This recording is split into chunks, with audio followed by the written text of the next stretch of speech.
From a radio studio on Long Island, New York, come two die-hard fans of the greatest rock and roll band hailing from Hollywood, California. Dissecting all things Guns N' Roses and anything else in their distorted minds, it's Brando and Scotto. 'Cause you know what the fuck you are! And this is Appetite for Distortion. Try it again!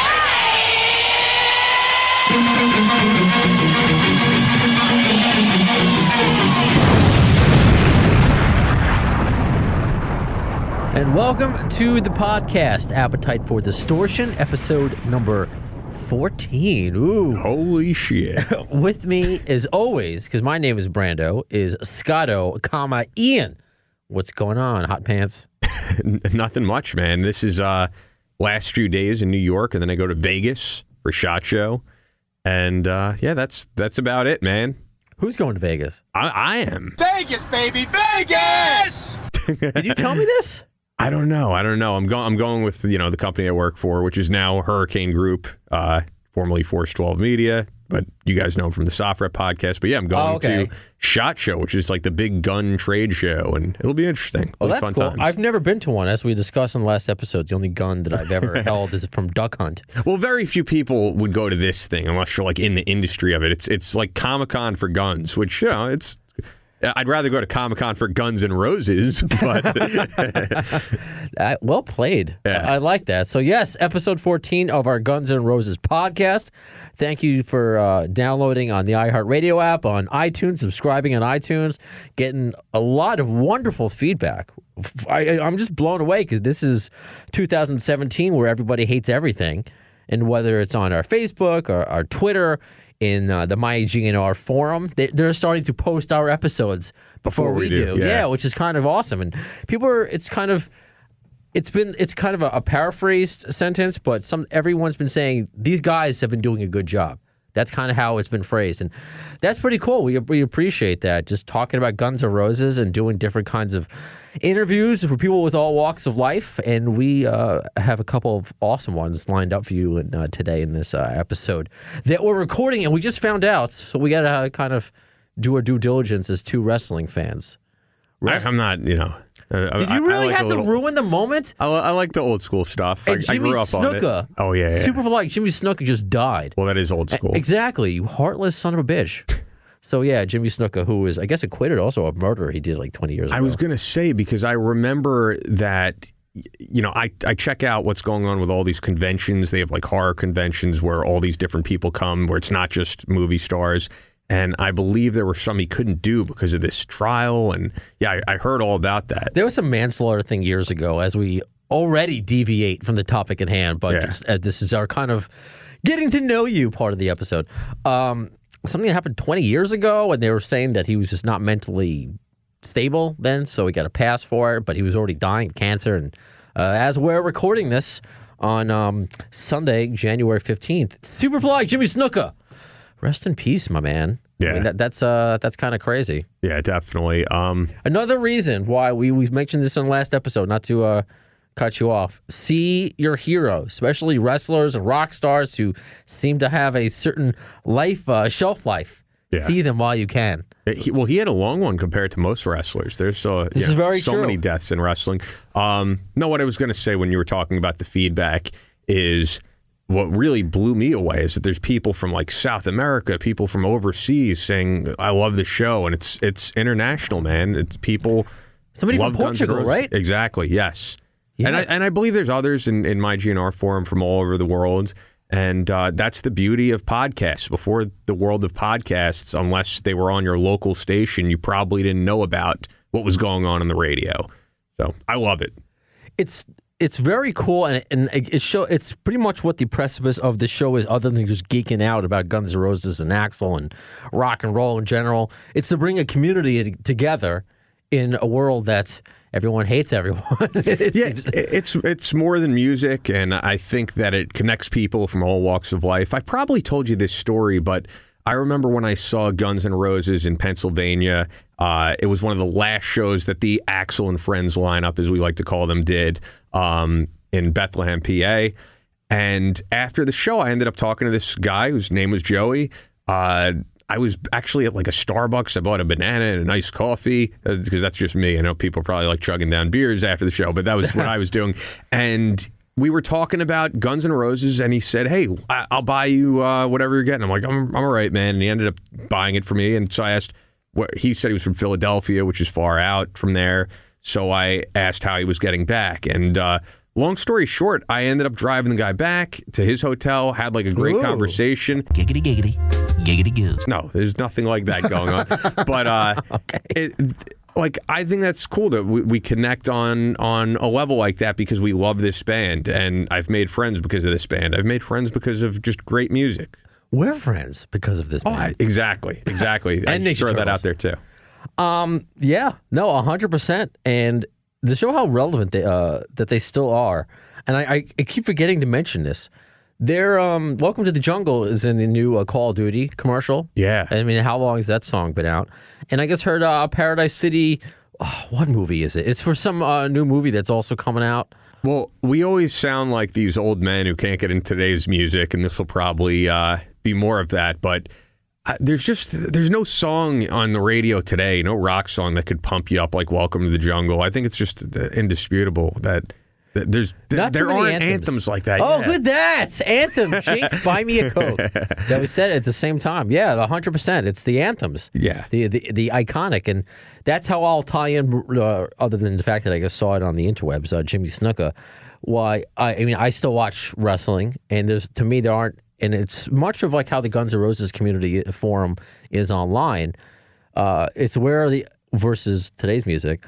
And you old school wrestling versus today's wrestling, where are the icons? And that's what's missing. So Yeah. Jimmy Snuka, murder or not, was an icon. Axl Rose is an icon, and that doesn't exist today. If I look at bands like Avenged Sevenfold, who I like, I mean, would you consider them icons at all at this point? I mean, here's the thing. I'm not a fan, to be honest, but I would say that them more so than a lot of other groups. People know that image, and that even though it was kind of a throwback, he rocked that backwards baseball hat with a bandana under it, kind of homage to a certain lead singer that we know. But he definitely brought it back to a new generation and the full sleeve tattoos. And I would actually say Avenged Sevenfold a little bit more iconic than most bands, but I would, I feel like I always bring them up because I don't know a lot of new bands, but are Imagine Dragons, is there anything iconic about them? No, I love that that's always your go-to band. Because I really don't listen to new music. I just don't. My favorite stuff is from the 80s, and I listen to a few things here and there, but I haven't heard anything on mainstream rock radio in a very long time that I'm into, although there's stuff that's not played on the mainstream, like Butcher Babies. Yes. That's pretty awesome. So, yeah, and I will, as I mentioned, Avenged Sevenfold and M Shadows and the boys have been sort of criticized in today's world by taking kind of the sound from Guns N' Roses, from Metallica. So I get it; they're a bit of a throwback, but in a way, you're kind of taking someone else's iconicism or whatever. And I guess you could also make that argument of. Did Lady Gaga do that with Madonna? Even though I love her and I think she's on a different level. Maybe I'm biased. Well, even the bands that you and I love from the 70s and 80s, you could say the same thing. Like my dad will always say, "Oh, Aerosmith, they're a poor man's Rolling Stones," and even the image was kind of taken from the Rolling Stones. Fair enough. Fair enough. I love them. I find them completely original. They were inspired, but that's something else. That's an interesting comment of our era and how we look at what's iconic, and somebody else did it before. Simpsons did it. Someone else did it before. So we can ask that of our Butcher Baby Babe that we're going to have on in a few minutes because they're pretty unique. I mean, there are definitely those hardcore heavy metal bands that were fronted by females, but very hard for them to break through. So I'm curious of how she became a Guns N' Roses fan and the effect that they had on the way she grew up. Yeah. So this will be a big episode. So next we're going to bring on Carla Harvey, one of the two very sexy front ladies from Butcher Babies.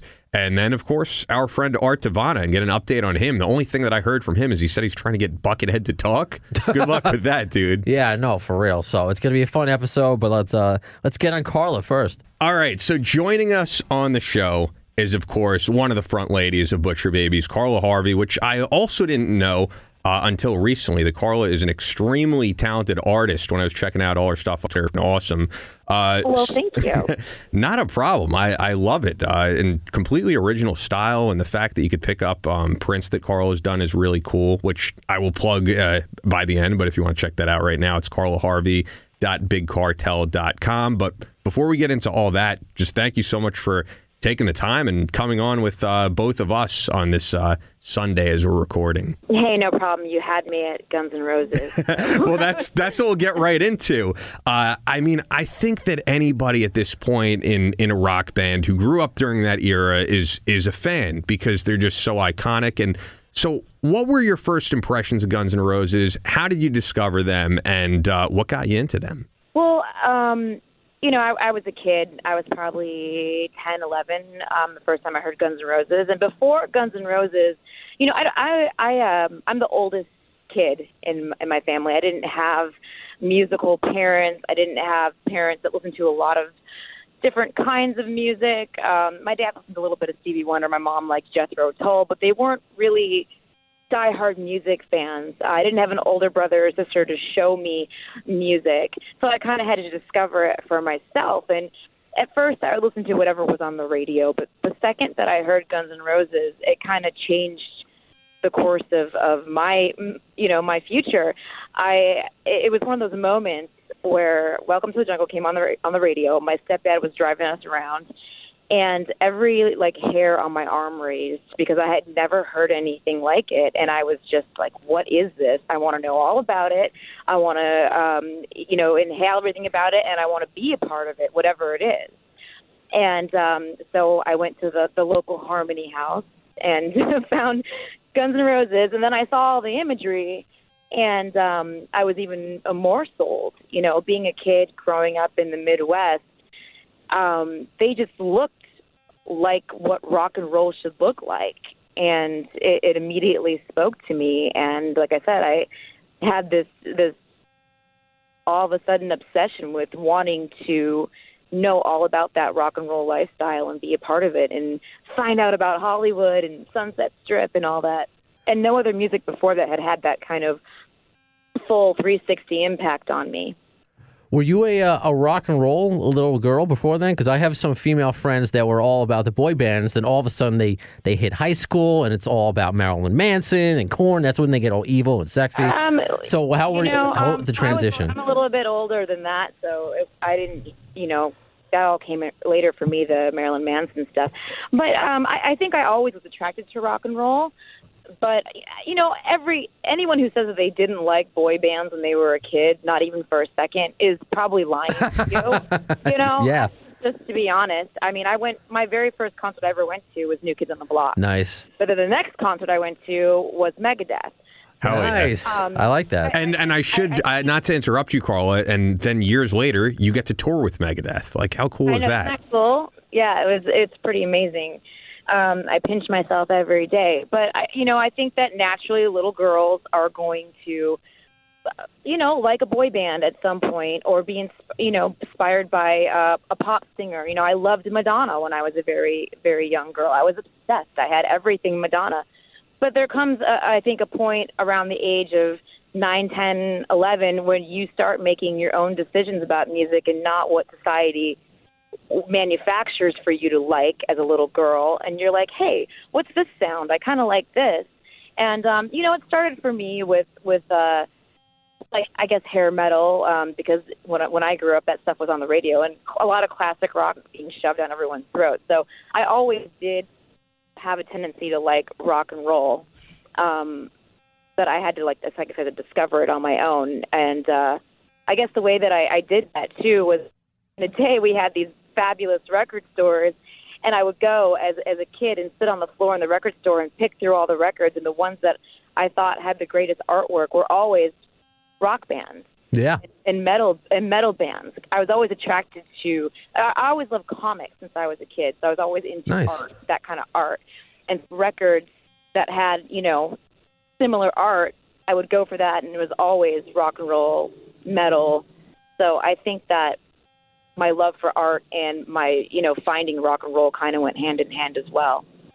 Yeah, it's kind of the same thing. It's not even I meant towards little girls. I just meant your adolescence because growing up for me, it was like Michael Jackson, and I had Ace of Base cassettes and Heavy D and the Boys, and it was just all of a sudden when I heard Guns N' Roses for the first time, that was the band. Yes, I was into Green Day and Metallica, but for whatever reason, it was Guns N' Roses.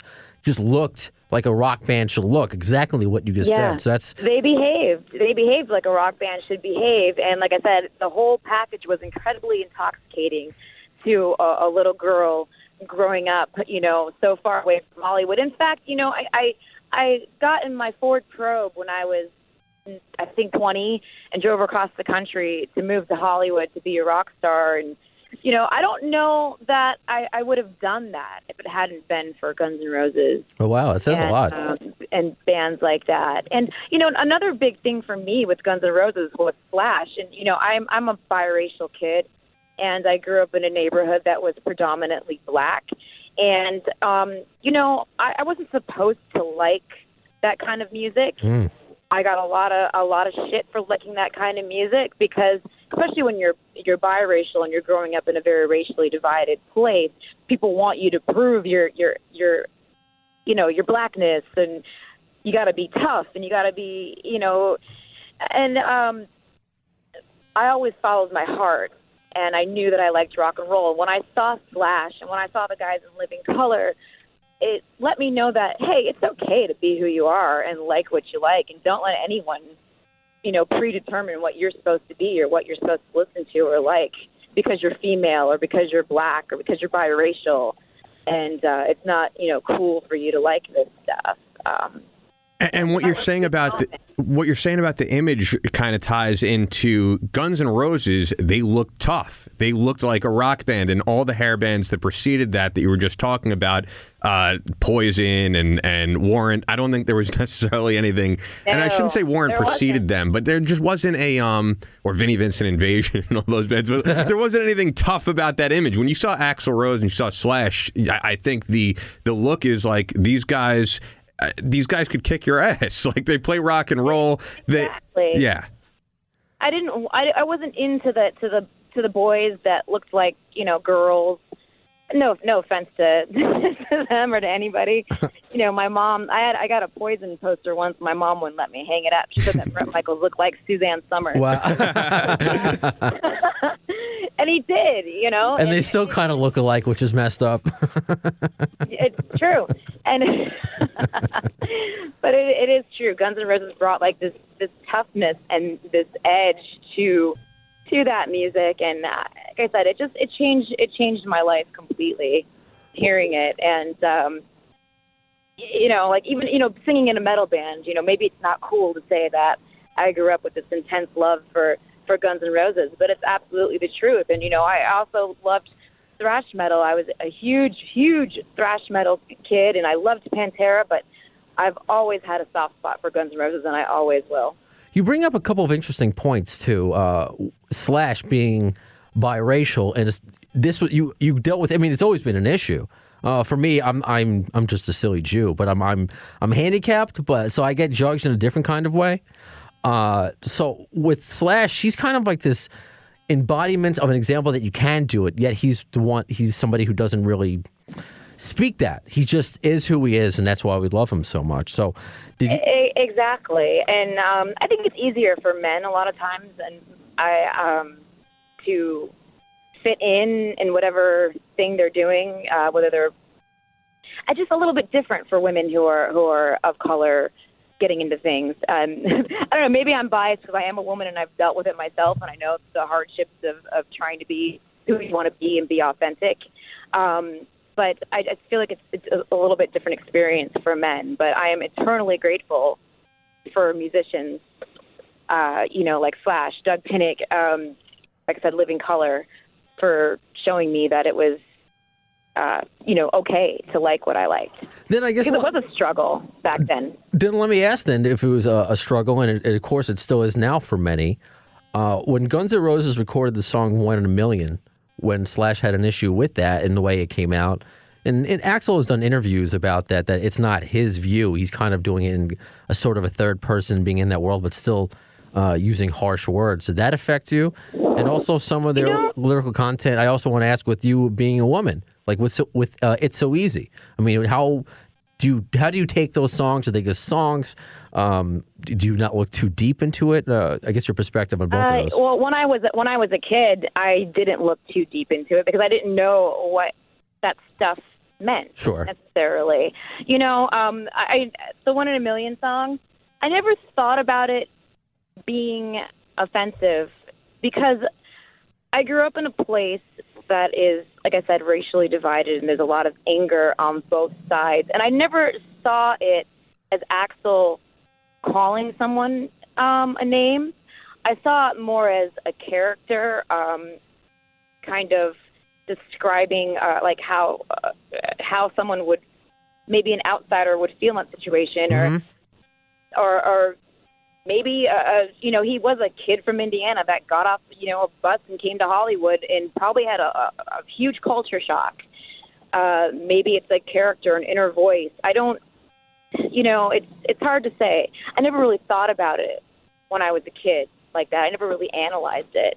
And, you know, maybe I'd have a better answer if I actually thought about it more. But I always saw that as just kind of a character. I never saw it as offensive. Same here. So it's just interesting. Somebody who comes from the same background as Slash, and Slash had, you know, an issue with it. Still, of course, recorded the song, but I see it the same way as you. And he's explained it as such. It's a character. It's not him, but people. Yeah, it's kind of like a storytelling. You know, about, you know, someone who's, because honestly, I mean, there's a song that I love by X called Los Angeles, similar. And so I see both of those songs kind of just like telling a story about what it's like to go from small town and live in a big city and be confronted with all different kinds of people that you never were confronted with in your little bubble, wherever you came from. So I want to fast forward to you talking about moving to Los Angeles, getting into music, and of course eventually starting Butcher Babies.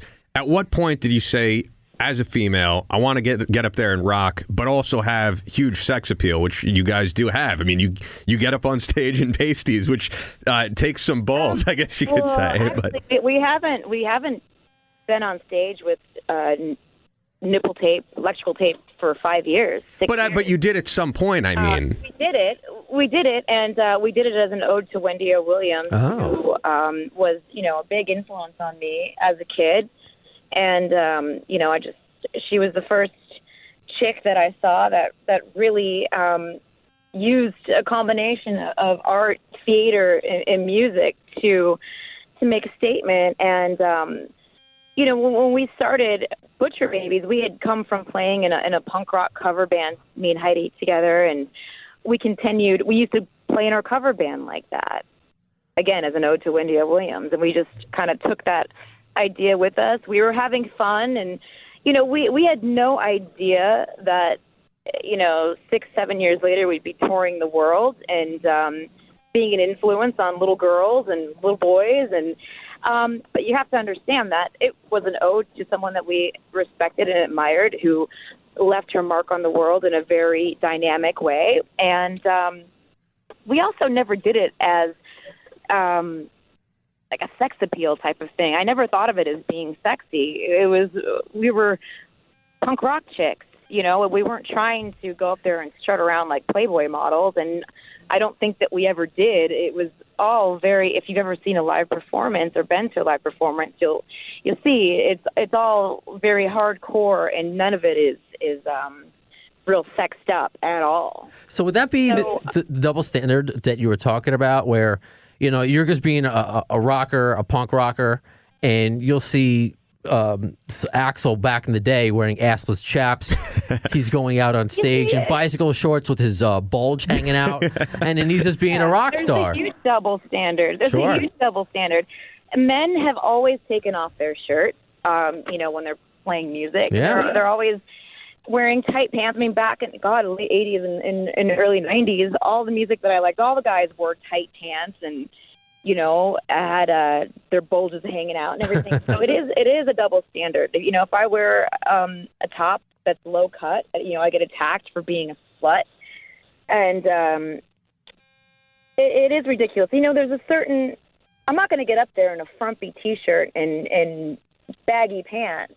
That's not who I am. It might be comfortable if you went on stage in a onesie. It might be. I don't know if you've ever seen pictures of Heidi and I. One Halloween, we were on tour with Danzig, and we actually put on fake beards and giant camo pants and giant T-shirts, and it was very liberating. But I'm a woman. I enjoy being a woman, and I enjoy looking nice for myself. Not just other people, which is something that I don't think people understand. People think that when a girl dresses up, they're doing it to attract other men or whatever. And, if I get up out of bed and put on makeup, it's for me so that I feel nice walking around during the day. But there is an absolute double standard, and there shouldn't be, but there always will be. It's, it's not going away anytime soon. And people who get it, and people who don't can just kind of fuck off lately. I don't really care what people say anymore. I like it. I've had to explain myself so many times, and I'm just over it. No, but you're doing what you love, and you're being yourself, and I think that's the rock and roll attitude. So listening to the music of Butcher Babies, and for those who aren't familiar, it is a lot on the heavier side. It's not for everybody. I personally love that stuff. I love bands like Amur and Asking Alexandria, and Brando will break my balls for it now and again. I'd actually, the great thing about Butcher Babies is that we incorporate so many metal styles. I grew up, like I said, listening to thrash metal and Pantera. Sure.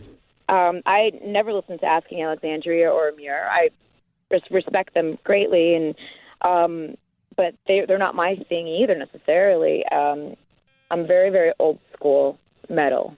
But what I wonder is this: it's a lot heavier than the Guns N' Roses sound, even though they've obviously influenced you, as you were speaking about earlier. So I just wonder, when I hear Butcher Babies, I wouldn't say that I hear Guns N' Roses in that. But were they an influence on you musically?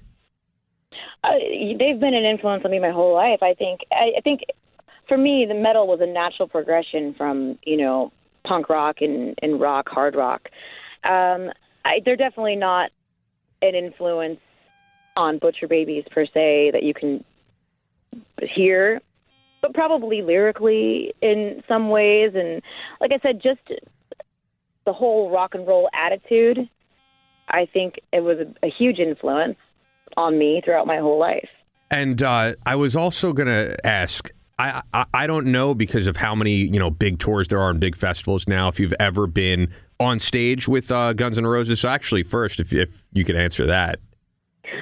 We played at Rock on the Range and with Guns N' Roses, but it was only Axl. Yes, and I remember that year. That was a few years back. So first, I stood side stage and watched, and it was really cool. I think I probably had some tears. Hell yeah. I mean, that's got to be amazing. But here's the thing that I was wondering is, if you ever did a traditional tour opening for Guns N' Roses, would that be a dream, and would you be a little scared of the response? And I brought up Asking Alexandria earlier, obviously a heavier band than Guns N' Roses, and the response was not, it wasn't the best response, in that I think that there's older fans who aren't used to the screaming vocals, and they want to see someone like Lenny Kravitz, who Brando and I saw open for GNR. Guns N' Roses have been, they've been picking very unique bands. It hasn't been just like a straight tour opener. I mean, they had Alice in Chains, but now in Japan, they're having baby metal. I saw the Cult open up for Guns N' Roses here in the LA area, and that was awesome. I thought it was a great fit. Black Label opened up for them, who I'm, great friends with, and that was cool. I think that, every time that we've been on tour with a band that we thought we were going to get shit thrown at us, it has never happened. We've actually fit in quite well with all the bands that we have played with, simply because we have a different kind of energy on stage that I think commands attention. And whether you like it or you don't, you're watching. And people are so stunned by it that they end up liking it. So I wouldn't be scared. I think any opportunity like that, I think you take no matter what. And hey, if I'm opening up for Guns N' Roses and someone wants to throw a tomato at me, that's fine. I'm still living my dream. Oh, well, that reminds me of actually when I saw, I feel like I'm one of the youngest people who got to see Pantera while they were still around, because I'm 30 and most people my age are like, I wish I got to see them. So I saw Pantera. One of the band's opening was Static X, and there were a few people in the crowd who turned their back on them. Rest in peace, Wayne Static, I should say, and gave Wayne Static the finger. And he made a remark that was like, guess what? I'm going to be backstage drinking with Dimebag, so you could fuck off. Yeah. And I think that's the attitude to have. It is an attitude to have, and it's the only attitude that you can have, because people are, especially nowadays when people can be so vocal on the internet and they can talk shit from the safety of their own homes, and you can actually read it. It's not like 20 years ago when people would talk shit in their living room and you'd never hear it. I hear. Oh, those were the days. The things that people say about me online, and I see your face in the audience. I see your middle finger if you don't like what we're doing, but at the end of the day, like I said, I'm living my dream. I have the opportunity of a lifetime. Not everyone gets to travel the world. Not everyone gets to be 11 and say, hey, I'd like to be in a band and play someday, and then get to do it and travel the world with their best friends, And so I'm grateful no matter what. No one can really bring our attitudes down, because we've heard it all. We've seen it all. And at the end of the day, we're still the ones on stage. So and it's a very old school train of thought as well. I mean, it's how many people threw things at Alice Cooper and Ozzy, and even when he was with Black Sabbath. So what you're doing is very consistent. And and I'm reading this quote, and I'm assuming it's a real quote because it's on Wikipedia. So everything on there is real. But it's a nice quote, so I'm assuming it's real. But the last part of this, I want to jump off on. You say there's always going to be haters. We actually don't play into the negativity or read into the negativity. I think people are afraid of sexuality, especially Americans. And the jumping off point is where Guns N' Roses were, or I should say Axl and Company were kind of touring for a while, but they would basically go to South America and maybe overseas. There seems to be more of a love of rock. That's not in America. Crazy over there. Why? Why is that? I'm not sure why that is, but they absolutely love metal. South America, Mexico. Even when we went to Mexico and we were still a baby band, the first time there was people at the airport waiting for us, and it was the coolest experience. And I've heard stories of bigger bands going where they can't even drive down the street because their tour bus is being shook by all the fans, and I'm not sure why they're, and even in Europe, the band, if you love a band, you love that band for life. Whereas Americans are very fickle, and you do one wrong thing, or you make an album they don't like, or you say something they don't like, make a political statement, they're gone. They're not your fan anymore. Right. And I think that American fans can really learn from these diehard fans in other places. I think it's just really cool, the respect that they have for bands, year after year after year.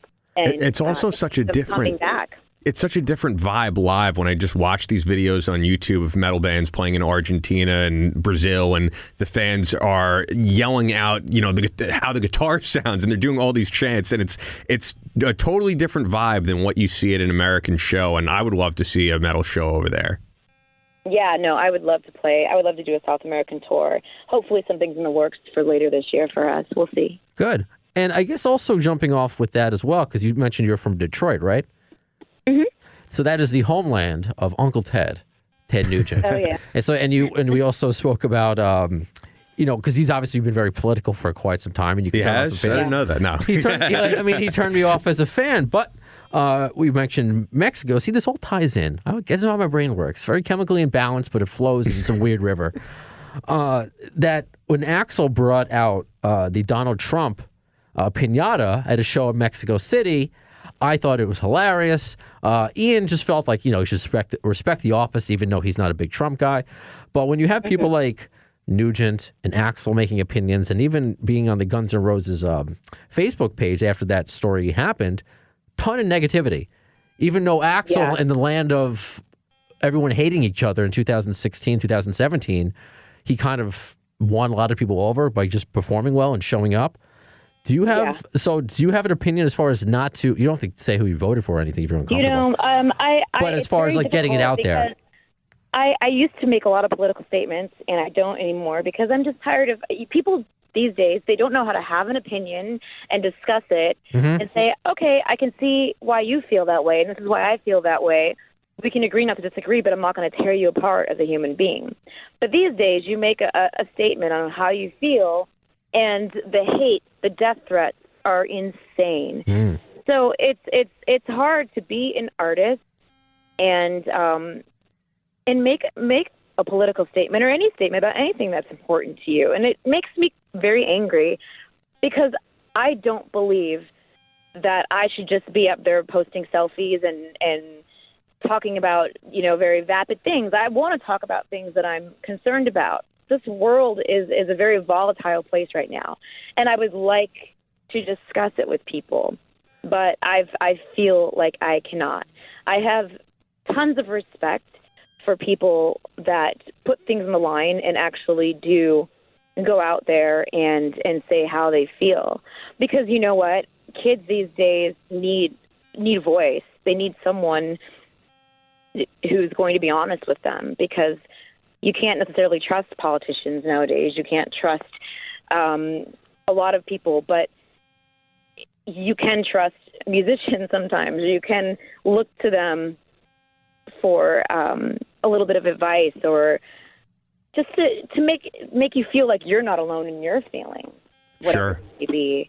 Like I said, I have total respect for that, and well, that's great that you have that thought process, because it's a sad thought process, but it's the reality of getting the hate. Because with a lot of people getting on stage and showing the support for a certain candidate, or even Meryl Streep giving her speech about Donald Trump, people are like, "Hey, just do your job. Shut up and sing," as Axl says. Shut up and sing.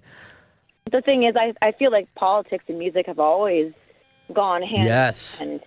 And I don't understand when people say that they politics don't belong in music, because they absolutely look at the 60s. Somebody needs to talk about it. Yeah. Somebody needs to say it. One of our songs is Jesus Needs More Babies for His War Machine, is a very pertinent song to me today, in this day and age, with the Planned Parenthood stuff and the healthcare situation. It's a fun song. People go crazy during it with tons of pits, tons of crowd surfing. But it also has a very powerful message behind it. And I hope that someone out there is listening, to those things. And before we wrap up here, I, of course, have to ask about all your projects that you're doing. I know that you have a book out, which is, of course, Death and Other Dances, and you can get that on Amazon. You can also get signed copies from Carla on her Big Cartel store, along with her art, at carlaharvey.bigcartel.com. And if you're a Guns N' Roses fan, there's a lot about Guns N' Roses in there. Nice. Okay. Well, before I get to my question, I was going to ask then, what stuff about GNR is there in there? Just a lot of stuff about the Sunset Strip and, moving to LA and the reasons why I wanted to move there, and my first experiences going to the Rainbow, and this place where my favorite rock stars used to hang out at, and just memories of that kind of stuff, and memories of being a very angry, volatile, 11-year-old kid playing Guns N' Roses on my headphones, and I'm thinking that Axl and Slash were all I had in the world to keep me sane. I like it.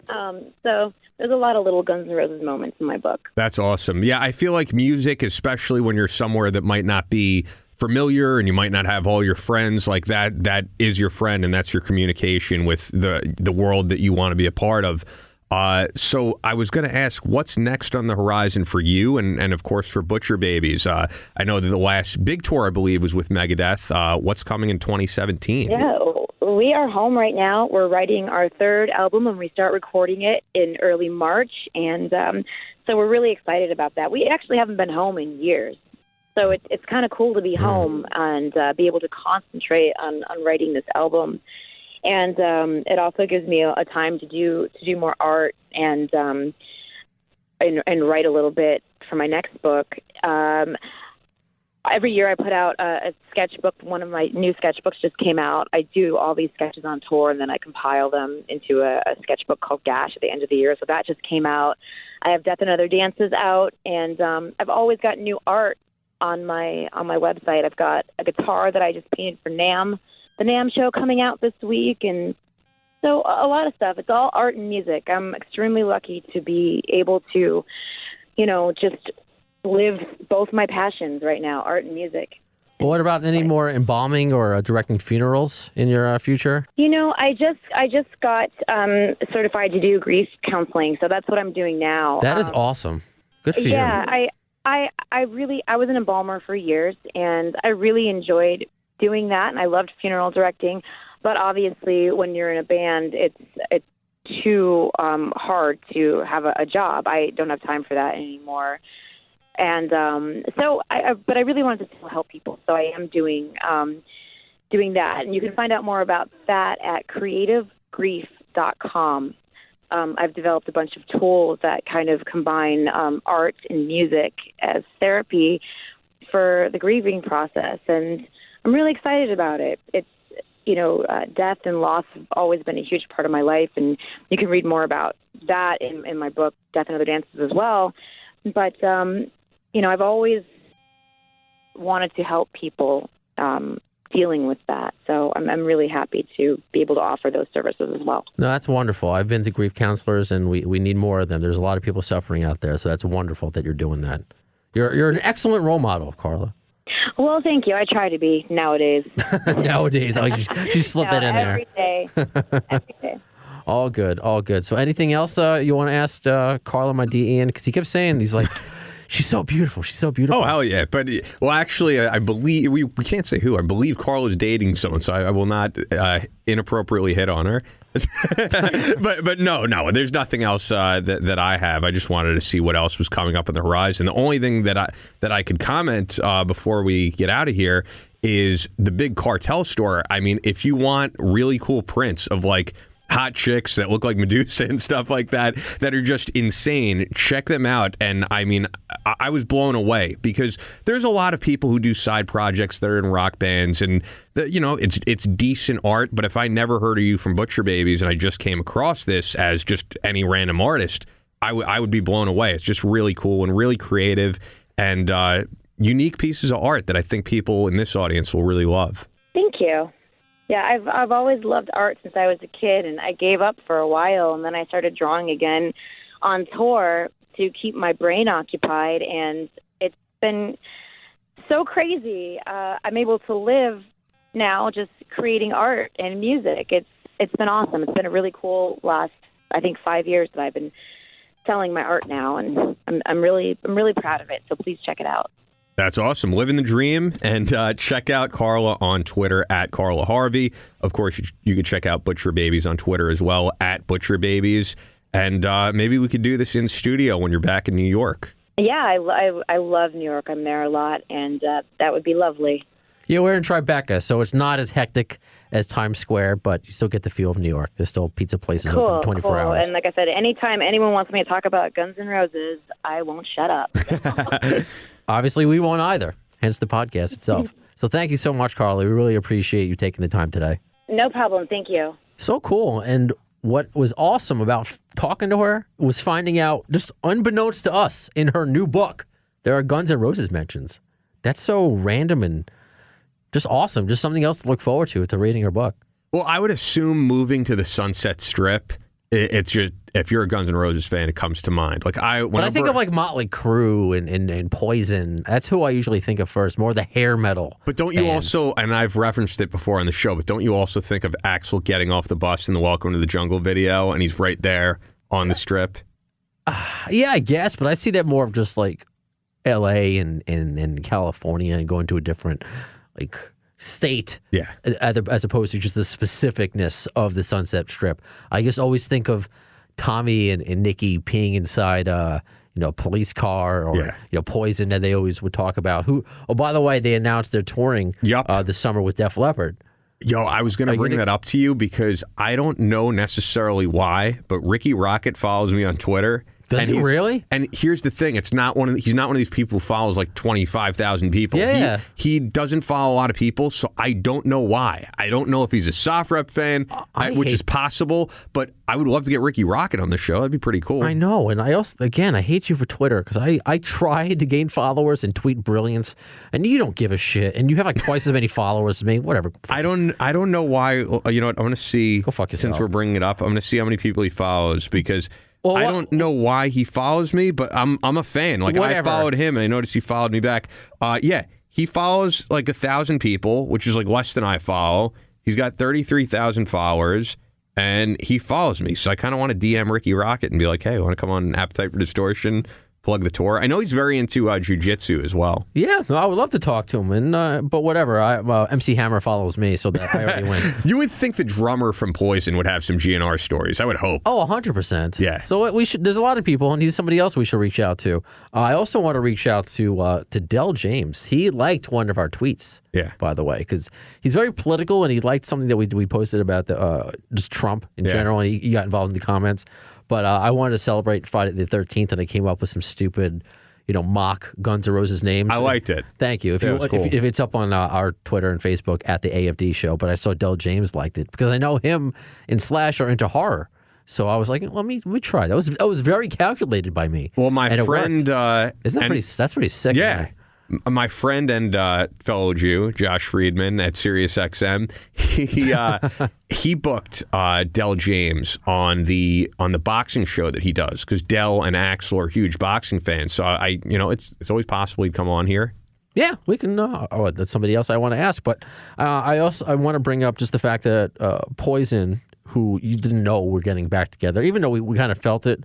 It was, and we spoke to Stevie Rochelle about that a few episodes ago. Now it's been announced, and I believe it's been confirmed by Billy Corgan, the original Smashing Pumpkins, are getting back together. So I'm wondering if all of these bands are just seeing, holy shit, look what it did for Guns N' Roses. We got to get our shit together. We got to get our ducks in a row. It's because you're hearing about Ace Frehley possibly rejoining Kiss. I'm sure you've heard about that. You being the I feel like that always comes up though. Yeah, but it seems a little bit more serious. Okay. Now, I mean, you never know until it happens, but for years, I mean, you're the Kiss man. Yeah, I didn't know there was anything any more serious than months and years back. I think it's always possible because especially they've collaborated a little bit more recently. I don't see them ever getting back with Peter Criss. I think there's some hatred there. Well, one time Axl called Slash a cancer, so never say never. That's how. Now that this has happened, I mean, the only other major thing that needs to happen is a Zeppelin reunion. And I will be as objective as possible here. I'm a fan of Guns N' Roses and Kiss. I'm obviously a fan of Guns N' Roses. I wouldn't be doing this fucking podcast. That'd be really weird. But people doubted that GNR were going to sound great. And there were people that were like, let this be in the past, including, I think it was Slash's brother, right? Yeah. Who were like... Called Axl fat and everything on Facebook. They were like, we have the memories of them in their heyday. It's never going to be the same. Let it go. And they got back together, and they sound terrific. Kiss, on the other hand, I don't know if I feel it'd be the same way. I mean, if you watch recent performances of Paul Stanley, he doesn't sound like he used to. And that's fact of the matter, and I don't think a Kiss reunion is such a big deal at this point. I think people who wanted to see it saw it at this point. They did it in the 90s, and it's kind of old news now. I do agree. It is old news. It's not like Guns N' Roses, and I don't believe that's a bias of mine. No, I don't either. But it's just the brand. Yes, obviously Kiss is a major brand, and they're the rock band that taught everybody how to brand. But they had reunited in the somewhat recent future, I guess, or recent past. Is that what you would call it? Whatever. I don't know where I'm going with this. But other than, like I said, a Zeppelin reunion, I think Guns N' Roses was the pinnacle of rock reunions. Only other one I could think of, Pink Floyd. I guess. I mean, I'm not a huge Floyd fan. I mean, having worked in classic rock radio the majority of my life, I hate to say it. I'm done. Okay, I done. get it. I can't listen to Pink Floyd anymore. But if Pink Floyd were to reunite, I think it would be on that Guns N' Roses scale where they'd be able to pack out football stadiums and all that stuff. So, but I think we've spoken about it where Guns N' Roses is a different, because you can talk to a a cheerleader, a high school cheerleader, and they'll know Welcome to the Jungle, Paradise City, Sweet Child of Mine. Will they know anything more than Rock and Roll All Night? I guess think. Oh, by Kiss. Yeah. Okay. So I guess that's why I always just look at Guns N' Roses as just such a unique brand and band that they're able to just reunite and have it. It's just such a because I don't know what the Smashing Pumpkins are going to be able to do. They can't do MetLife Stadium where the Jets and Giants play. They can't I would think that. they could do like MSG though. Yeah, maybe Madison Square Garden. I can absolutely see. And from what I've seen, the new Pumpkins are playing venues like Webster Hall in New York City, which is a smaller venue, but Right. they're able to pack out that place. Yeah, I think there'd be a high demand, but I agree. It's not on the scale of Guns N' Roses. There's not a lot on the scale of Guns N' Roses. And with that said, there's a guy who would agree with us on that, and that's Art Tavana, one of our favorite authors, of course. Actually, our favorite author, let's say. There's no Yes. one who investigates Guns N' Roses It's more. him and Steinbeck. Yep, arttavana.com. And you're the second guest on this show from the 818 area code, because we just had Carla Harvey of Butcher Babies, who, I love your work, but you're not quite as attractive as Art. Yeah, hell no. And Art, by the way, you told me off the air that you have AIDS or something. You're sick. What's going on?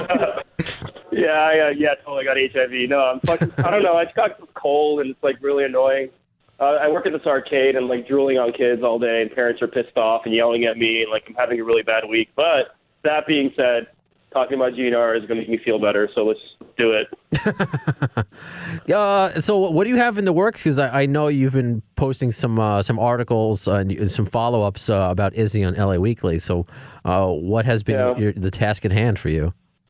Nothing, no proper updates on Izzy. I've just been getting a lot of feedback last couple of weeks or last few months from fans and people, and a lot of people in the scene and various writers who knew Izzy or know Izzy and have all this shit that they wanted me to kind of include in the article.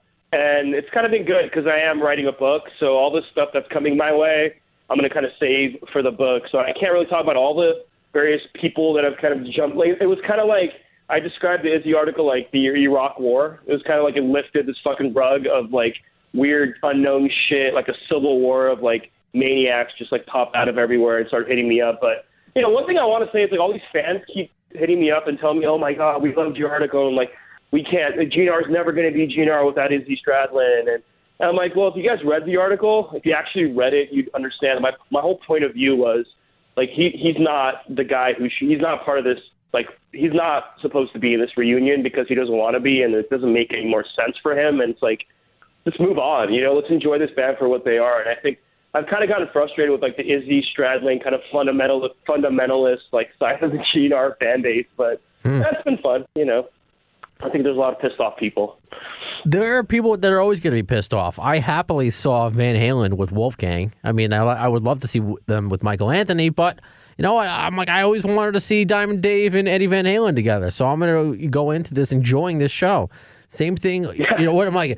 I've always wanted to see Axl and Slash on stage together. I realize everyone, it seems like, hates something about everything. I believe I quoted used that same phrase with Carla before. So everyone has something to get pissed off about. So I mean, I'm completely with you. I mean, it would be cool, whether he joined for a full tour or spot starts. But I'm happy. I'm happy with the way this has transpired, and that it's still continuing. And I'm actually in the works right now of probably doing something similar that I did on Izzy on Buckethead. Oh man, see this I'm dying to see. I'm a huge Buckethead fan. Yeah, me too. And I've always gotten the impression, and I do not say this with any I'm not trying to offend anybody here, but I honestly have gotten the impression that there's some form of like mild autism going on there. And I'm not How saying, do you diagnose that? No, and I'm not saying it to be funny either. Just the way the drawings that he sells, the fact that he never talks, we don't know his identity other than some really old video footage of old bands that he was in. I just get that's genuinely the impression that I get, that he is this extremely artistic, extremely talented guy, puts out dozens upon dozens of albums a year, and I think he probably sits in his house, plays guitar, does some artwork, and that's all he does all day. And we know chicken. And we know very little else. He's like 8, and he's also like 8 feet tall, which is awesome. I've always been fascinated by him. To me, he's the most, and I've always said this, and it pisses off the GNR purists but whatever. I think he's like the most interesting and probably the most talented person to ever be involved with GNR. Like, I just love the guy. I think he's a psycho, and I think the stories about him, like being backstage and like, you know, wearing these virtual fucking reality goggles and like this weird, like all these weird masturbation stories people have about him. That I haven't heard. There's all this shit, dude. The chicken coop in the recording studio. Like, the guy is such an enigmatic weirdo. But I don't know. I don't think I'm gonna be able to talk to him based on conversations I've had with like his people or whatever. But hopefully one day. I mean, the guy's awesome, and I think he should get out there and talk about his time with Axl. But he probably won't. So. I mean, you never know, but we need to put a pin in something. Masturbation stories. I mean, was he cutting a hole at the bottom of the bucket and just like, you know, extra crispy? Like, what was happening? Like, what stories are this? Look, the thing is, like, I always get hit up by very strange people who have all these stories, right? And I initially, when I was doing my GNR book, I had a guy that I was going to do the book with, and I'm not going to mention his name because he's kind of a jerk, and he basically fell off the writing process, and I kind of told him, you can't be a part of this. But he knew this girl who partied with Axl a lot, and she'd go to his house and his mansion in Malibu, and supposedly, I mean, this could be all bullshit, but supposedly she would like drop acid with Axl and like watch him like work out, and like he would talk about his days with GNR and all these weird fucking stories. And one of the stories, supposedly, this could be all bullshit, but one of the stories he shared with her was this story about Buckethead, and apparently, like, Buckethead was this very strange dude, obviously, but he had this weird thing where he would, like, have these virtual reality goggles or something, and he would use them to create this, like, weird connection to, like, some sort of, like, porn thing or computer that he'd, like, watch all these weird videos on and do this before he performed. And I don't know if it's bullshit or if it's just some weird urban myth, but I fucking believe it. I mean, it's like, there's so much shit about that guy that's out there, and none of it's verified, and that's why I want to talk to him, because I want to verify these stories. So yeah, I'm a virtual reality porn man. Well, I would like to know. I would like to know if this is true, if he masturbated before he starts handing out toys on stage, because that'd be fucking weird, man.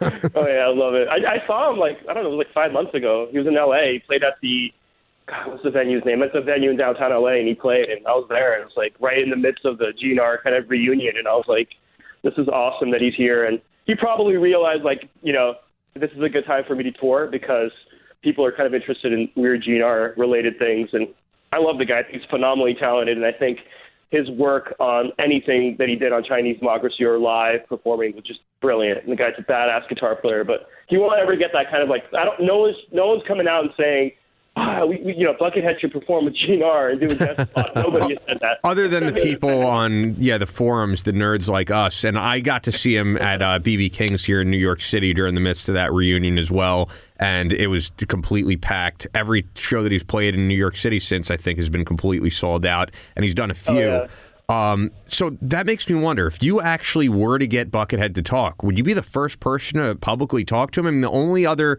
instance I could think of was when I think it was Kurt Loder interviewed him on MTV News, but he talked through a puppet. A puppet, sure. Yeah, I remember that. No, I think he did this thing a few years ago with Vice. I think some guy at Vice knew Buckethead, like they were friends or something, and he did a thing where he kind of interviewed him, and they were all having like dinner, and it was a very like different kind of piece. It was, and the guy didn't talk about GNR, and it wasn't really what we'd expect it to be. But I think he's done stuff like that before. But from what I've been told, he doesn't do interviews at all. He's not into it. He just completely disassociated himself from the media. So I don't think I'd be able to talk to him. But, for me, what I've found with Izzy and other people that I'm kind of doing the same thing with, I'm kind of doing something similar with Ronda Rousey as well, is like I don't really think you need to talk to the person, because the person will never give you as fascinating or as interesting of a tale as the people around them who are just willing to tell you everything. The person will always kind of be politically correct because, they don't want to give away a lot of the secrets and the stories that'll get them in trouble, but they're like close friends and they're family and they're like associates and business partners. Those are the people that are the most fascinating, I think. Did you ever hear that story that Ozzy Osbourne told when Buckethead was possibly going to join his band? No, oh my God, no, I never. That you could find online because that's heavily circulated. But apparently, Ozzy said that Buckethead tried out to be in his band. He watched him play, and he was like, he was extremely blown away by how talented he was. But then he tried to talk to Buckethead, and he was like, could you take the fucking bucket off your head? Could we have it? Ozzy couldn't understand him. Yeah, okay. And he apparently said, could we have a real conversation? And I think he said that Buckethead was like, hey, my name is Brian, and that was about it. And he said he was wearing some like weird alien ears backstage. Like he was wearing something out there. I haven't looked at this in a while, so I should have prepped this. But apparently Ozzy was too weirded out by him to put him in his band. It wasn't his lack of ability by any means. Yeah, Ozzy kind of seems like a normal guy. I think the whole image, the horror thing, he seems like a pretty basic Beatles fan kind of guy. But yeah, it kind of reminds me of Primus when Les Claypool tried out for Metallica, and Metallica was like, after Cliff Burton died, and the Metallica was like, you're just too good to be in this band. You're just way too beyond us. I think Buckethead was way too beyond anybody, even Guns N' Roses. I think a big part of the reason, there's a lot of complexities to why he left and why Axl and him kind of had a falling apart. But I think he was just way too complex and kind of scientific and strange for any one band. He has to be solo, Oh, by the way, I brought up the article that about what Ozzy said because this is a funny story. I tried out that Buckethead guy. I met with him and asked him to work with me, but only if he got rid of that fucking bucket. So I came back a bit later, and he's wearing this green fucking Martian's hat thing, and I said, look, just being yourself. He told me his name was Brian, so I said that's what I'd call him. He says, no one calls me Brian except my mother. So Ozzy said, I'll pretend to be your mom then. I mean, it's fun. So I got this story pretty right. Yeah, and he's like, I haven't even gotten out of the room, and I'm already playing fucking mind games with the guy. And so, that is quite amazing. Like you said, Ozzy's probably just like a Beatles fan who has this whole persona. Or I don't know, maybe you're right, Ian, doing the whole Rosie O'Donnell diagnosing Trump's grandkid with autism from afar. I've heard other people say it about Buckethead because the weird thing, especially that makes me think all he does is sits in a room all day and play his music, is the amount of material he releases. If you want to go on Wikipedia and look up Buckethead's discography, it is hours upon hours. And he puts out probably like 25 releases a year, and I'm not exaggerating this. Yeah, he puts out a lot of shit. I haven't dug into his work yet, but have you guys actually been on his website like in the last few weeks or months? Well, he has. I know he has that Buckethead Pikes website where he sells like this new music he puts out every month, and then he has the old Buckethead toy store where you could buy some old physical releases. But is it one of those or? Well, it's bucketheadland.com. It's like a LeBron James thing. Oh, he's had that forever though. Yeah, it's that weird fucking site. That's kind of how I haven't seen it. It brings up LeBronatron. Yeah, that's actually years old though. I don't think that particular website has been updated in years, but the Buckethead Pikes one is where he releases new music. That's still weird. The interesting thing about Buckethead is this: he self-releases all of this music, and it's all very limited in physical release. You can get it all digitally, but I have a bunch of Buckethead releases. And I will admit this on the air, when I moved into my new apartment, I was like, I could use some extra money right now. And I had Buckethead releases that were able to go on eBay for nearly $100. And I sold a few of them. I did keep Captain EO's Voyage, which was because the cover is a ode to the Captain EO movie that Michael Jackson did. And I'm a huge Michael Jackson fan. So I just thought that was too cool to sell. But I sold a few others. So, I mean, if you're someone who owns Buckethead's physical releases, a lot of them are worth good money, man. Interesting. And by the way, he has 275 studio albums. And that's probably not including the stuff he did with Praxis, not including the stuff he did as Death Cube K. He's done, oh my God. So, and then he did stuff on the Power Rangers soundtrack. I mean, he's like the Prince of Poultry. He's like Prince, as in like with releasing all these albums. I just came up with that, patent pending. So if you want to use that, I got to talk to you guys more about my story then. This is going to be great. Yeah, no, I can't wait. I mean, I got to see Buckethead the show before they canceled that first comeback at Madison Square Garden. Then they canceled that 2002 tour when they were supposed to play Philly. And then it all went to shit. So I mean, I got to see him, but like you said, when I'm listening to like Chinese Democracy, there was a time is one of the best solos I've ever heard. And it has no reflection on Slash. It's just so unique and different. Yeah, he's different, man. The Buckethead was robotic, technically perfect, just this mastermind and a different style player. But he brought his own element to that band, and I think that I think people should kind of appreciate it a bit more and ask for Buckethead to do a guest spot. Who knows? He might. I don't see that being impossible. Who knows? So fuck it. Let's support Buckethead. So who do you think would be more likely to get on stage then, Izzy or Buckethead? Holy shit. Oh God, that's a hard fucking question. I'm gonna say Izzy, probably, because I think Izzy has there's more of like a business. And there's more of a business reason to have Izzy do it. I don't think Buckethead is a draw the way Izzy is. I don't think Buckethead would get a cover of Rolling Stone or something. I don't know. I think Izzy Stradlin playing with Gene is a bigger story, right? Right. Yeah. No, I would agree with that. It's just you have to make like a documentary. Finding Buckethead in the vein of Bigfoot or something like that. I just think that could be funny. Yeah. I mean, but where would you go if you were outside Izzy's house, like leaving notes? Are you going to go around to different chicken coops and just? Well, his address, Buckethead's address is or whatever his PO box is on that website, and I sent him a letter once asking him for an interview and never got anything back. But I think his address is out there. Well, wait. Here's what I wonder: if it's on the website that you said, is it that I'm forgetting the name, but it's that Travis whatever music, TLD, no, because that guy. Buckethead. Okay, because I was going to say that guy on that website, I do know, who's done some keyboard work with Buckethead.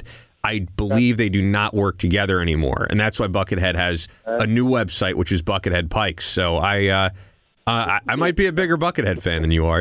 You definitely are. You definitely are. I love it. You know what I think turns off people from Buckethead and why he has this, here's the thing. He has this cult following where he could play pretty much any club in America and sell it out, but I don't think it'll ever get bigger than that, is that he releases so much music that it's hit or miss. If you put on random Buckethead tracks, there's stuff that sounds like just digital noise, and then there's stuff that sounds like masterful guitar work. So, he has no filter is part of the problem. Or some people love it, but that's part of why he'll never get to a certain level that I think he deserves to be at.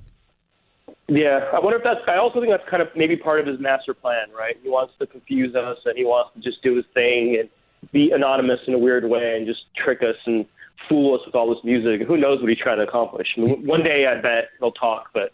He's going to run for president, 2020. Buckethead for president. Oh, that's great. He's got a better hairpiece than Trump. I mean, it could work. That's for sure. No, that's very crazy. That's awesome. It's very cool the kind of angle you take on your articles, where it's really investigative journalism, which really seems to be dying out, unfortunately, nowadays. So that's very cool. I'm looking forward to what you can come up with. Oh, speaking of which, I just noticed that fucking Mick Wall, he blocked me on Twitter. That was my next question, because I'm so many things that I'm reading about that new book, and it's not just from you, just from other fans. It's like these are all bullshit stories. He's not saying anything new. So, I tried for you, Art. I tried to tag both of you and get him to respond, but I don't know. I guess he's too British and took the high road or just blocked you. Well, which is so ironic, because the whole book is... I've read reviews of the book. I haven't actually spent money on his book because I don't want to I don't want that to be in my brain at all. The shit that he writes. But I just saw all these reviews about how it's all about looking back at an era when rock and roll was dangerous and how it doesn't exist anymore, and Guns N' Roses are a band we'll never see again. Axl Rose is the guy like Jim Morrison. We'll never have that. It's this nostalgia, and it's cool, and I respect that, and I think that's part of the appeal of GNR. But I think Mick Wall just recycles the same fucking stories from all his stuff that he wrote for Krang and all the interviews with Alan Niven and Doug Goldstein. And God bless both those guys, but it's just Mick Wall is the master of taking one fucking thing he did for 4 years and turning it into a lifetime of work and just rehashing it. And I have no problem with him as a person or as a writer. I think the stuff he wrote early on was awesome. The dude just his journalistic ethics are just out the window. He doesn't credit other people for sources. He just makes half the shit up. He just doesn't verify half the stories. He got Izzy's fucking name wrong in half these fucking articles. He spelled the fucker's name wrong, like Jeffrey Dean Esbell. He got his birthplace wrong. All this basic journalistic shit that you learn in high school, he couldn't pull off. And this guy's the voice of GNR in journalism. It's just kind of weird. I don't know. I think that people like that should just be a little more careful with the shit they put out. But hey, that's just me. I get it. No, that stuff would bother me too, especially if there's spelling mistakes by somebody who's been a veteran for quite some time. And you know, and especially for you, if somebody else, I mean, yeah, he's older, but the voice of GNR, where you're, you know, you got Guns N' Roses socks. I mean, that doesn't get more hardcore than that. I mean, so I mean, I totally get it. I get it. So I mean, I don't know. Maybe who are the two rappers about to fight? Ian? Oh, I'm actually Soulja Boy and Chris Brown. So maybe we'll got it. So we'll get the white version of that with Mick Wall and Tavana, the one that nobody cares about. He looks like a big dude. He'll probably kick my ass. Fair enough. So actually, I wanted to move on to another topic here, but before we do, is there any other like behind the scenes stuff you learned about Buckethead that you want to mention that might be in this piece? I haven't even dug into the Buckethead stuff. I just pitched the idea and I'm doing it. But I'm working on a Ronda Rousey story, and the only kind of updates I have from the GNR universe is I know GNR is doing a documentary. Who knows if it's going to be even something that comes out, because they do this shit all the time and they don't release it. But they're doing a documentary about Dodger Stadium and those two epic nights, and you know the whole thing was recorded. They interviewed me at the LA Week. They brought like a crew and like all these fuckers, and they interviewed me at the LA Weekly offices, and basically like the gist of the whole thing was this British dude was interviewing me, and he was really cool. I forgot his name, but it was Mick Wall. No, no, it wasn't Mick Wall. They interviewed a bunch of rock stars. Like they interviewed like, I don't know, man. He name dropped all these people that he interviewed, but like Billy Idol and shit. But They interviewed me and asked me about the like kind of appeal of GNR for this generation, like my generation, I guess, millennials, quote unquote. And I kind of tried to communicate that, but I feel like I personally identify more with like Gen X. Sure. So I'm this weird hybrid. So it was cool. I think that's a cool thing for fans. I think that'll come out. I'm guessing that'll come out when they start touring back in the States again. Just based on the common, you know, just to sell that DVD, you want to like do that. But that's kind of one thing. And otherwise, I'm just working on my book. So that's all I got to update on. When is the Rousey article coming out, and for what publication?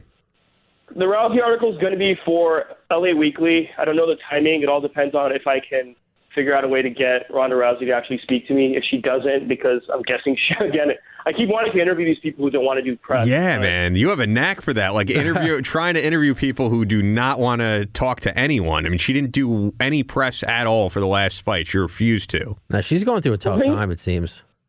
See, I live in Burbank, and that's really close to Glendale. And Glendale is kind of the unknown story of Ronda Rousey. It's kind of where she like was discovered as a fighter in the MMA kind of world, and where she trained with all the different people in the LA kind of the Glendale fighting scene. And that's kind of the story I want to tell, and then connect it back to what happened with her and kind of the last two fights and kind of dark years or the dark times of Ronda Rousey and how she kind of changed and what happened to her.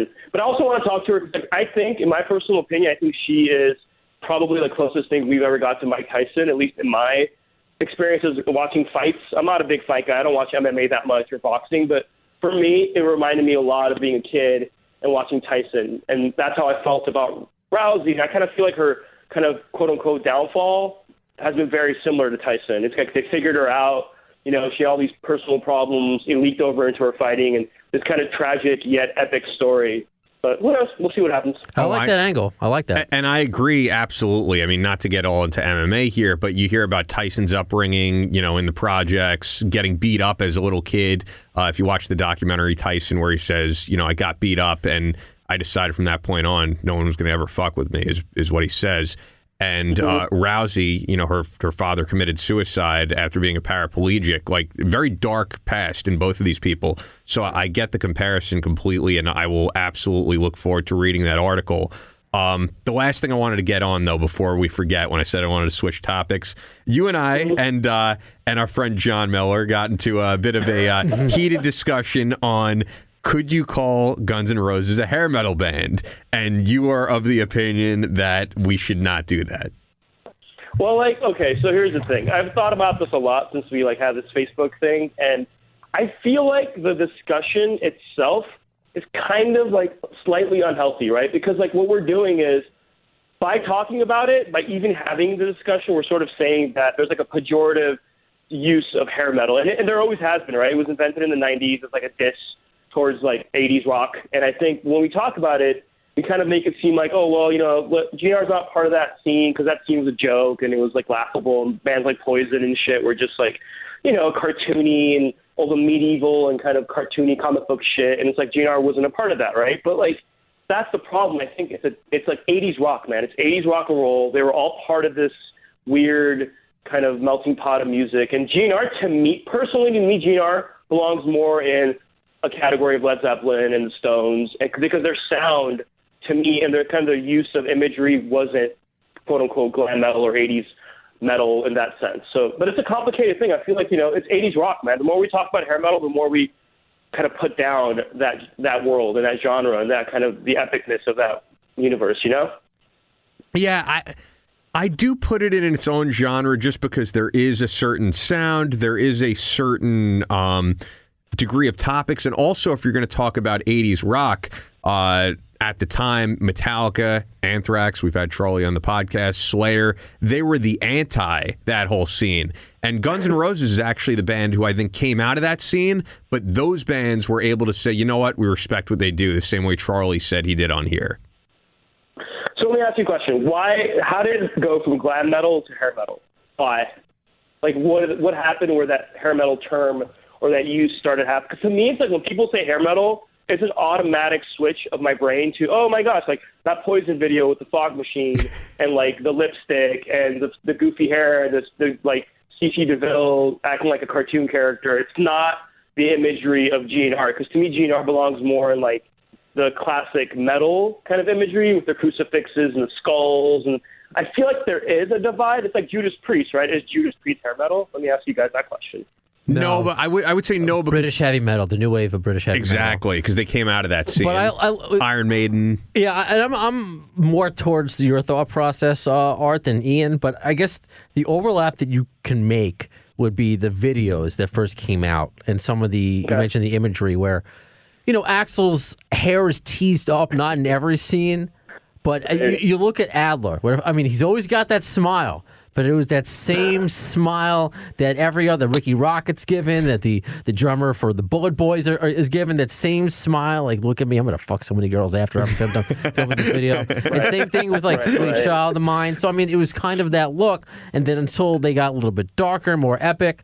What was the video that I sent you also, Ian, the other day? Because MTV Classic does have some metal moments. Oh, Smooth Up In You by Bullet Boys. Yeah, but the Bullet Boys, or even Kiss. I don't know if I sent it to you. It was Kiss during their non-makeup days. I'm like, they're all dressed up like the Ultimate Warrior and Brett, like that kind of frilly. But I guess that's where I'm like, okay, I know the difference. But glam, to me, is like T-Rex in early Van Halen. I don't see them as hair metal. But I guess it's just because, like with grunge, there's all these bands just popping up.